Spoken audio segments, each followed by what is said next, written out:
সৎ আর নীতিবান হওয়াটা কি একজন মানুষের নৈতিক দায়িত্বের মধ্যে পড়ে না? আমি যদি ন্যায় অন্যায়ের তফাৎ নাই বুঝতে পারি, তাহলে তো আমি একজন বিবেকহীন মানুষ। আর আমার ওপর যে দায়িত্বটা দেওয়া হয়েছে, আমি সেটা সঠিকভাবে পালন করার চেষ্টা করছি, এর থেকে বেশি কিছু করছি না। দারুণ উত্তর স্যার।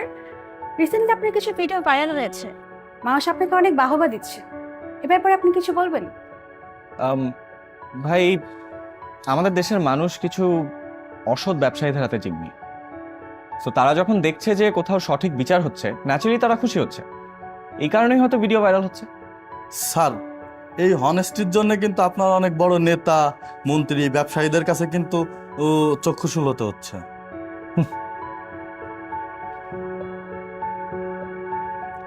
দেখুন, আমাকে একজন শিখিয়েছে যে সারাদিন আমি যাই করি না কেন, দিন শেষে যেন আমি ওপরওয়ালা এবং নিজের চোখের সাথে চোখ মেলাতে পারি।